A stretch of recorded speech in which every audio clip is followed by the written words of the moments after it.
जय श्री कृष्ण। आप सभी का हमारे YouTube चैनल पर हार्दिक स्वागत है। आज की इस वीडियो में आप सभी सुनेंगे भाद्रपद मास की शुक्ल पक्ष की चतुर्थी तिथि को क्यों नहीं करना चाहिए चंद्रमा के दर्शन, इसके पीछे की क्या मान्यताएं हैं और इससे जुड़ी पौराणिक कथाएं, और अगर गलती से भी चंद्र का दर्शन हो जाए तो हमें कौन से उपाय करने चाहिए, आइए जानते हैं।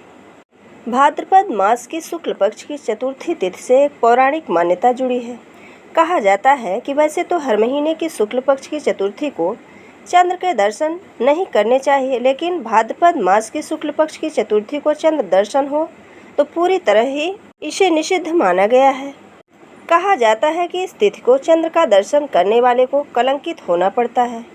कहा तो ये भी जाता है कि खुद भगवान कृष्ण ने भाद्रपद मास की शुक्ल पक्ष की चतुर्थी को चंद्र का दर्शन कर लिया था और उन पर झूठा कलंक लगा था। भगवान कृष्ण पर झूठा आरोप लगाने की कथा से पहले जानना जरूरी है कि आखिर चंद्र दर्शन से मना क्यों किया गया है। तो शास्त्रों के मुताबिक इसकी कथा इस प्रकार से है कि भगवान गणेश का सिर जब महादेव ने काटा तो माता पार्वती अपने बेटे का ये हाल देखकर काफ़ी दुखी हो गईं। बाकी देवताओं ने भी महादेव से प्रार्थना की और फिर कहीं से एक हाथी का सिर लाकर भगवान गणेश के धड़ से जोड़ दिया। इसके बाद भगवान गणेश को गजबदन भी कहने लगे। उन्हें देवताओं में अग्र पूज्य की मान्यता भी मिल गई। पौराणिक कथाओं के मुताबिक सभी देवताओं ने इस बार भगवान गणेश का वंदन किया, लेकिन चंद्र वहां पर मंद मंद मुस्कुराते रहे। दरअसल उन्हें अपने सौंदर्य का अभिमान था। पौराणिक मान्यताओं और धर्म ग्रंथों के मुताबिक जब चंद्र को भगवान गणेश ने मुस्कुराते देखा तो उस पर कुपित हो गए। उन्होंने चंद्रमा को श्राप दिया कि अभी से तुम काले पड़ जाओगे। इस पर चंद्र को अपनी गलती का एहसास हुआ। उसने भगवान गणेश से माफ़ी मांगी। इस पर भगवान गणेश ने उन्हें माफ़ कर दिया और कहा कि हर महीने सूर्य के प्रकाश से एक दिन के लिए तुम पूर्ण हो जाओगे, और इस दिन को याद करके कोई भी अपने सौंदर्य पर अभिमान नहीं करेगा।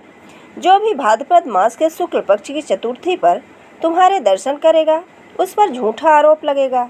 इसी वजह से इस तिथि को चंद्र दर्शन करना निषिद्ध माना गया है। धर्म ग्रंथों की कहानियों के मुताबिक सत्राजित नाम के एक यदुवंशी ने सूर्य भगवान की तपस्या की और उसे सूर्य के स्यमंतक मणि मिली। इस मणि से रोज सोना मिलता था। साथ ही मणि का प्रभाव था कि उसके पूरे यदु देश में रोग, अनावृष्टि, सापों, आग और चोर का कोई डर नहीं था। एक दिन सत्राजित ने राजा उग्रसेन के दरबार में वो मणि सबको दिखाई। उस पर श्री कृष्ण ने सोचा कि अगर ये मणि राजा उग्रसेन के पास होगी तो अच्छा होगा।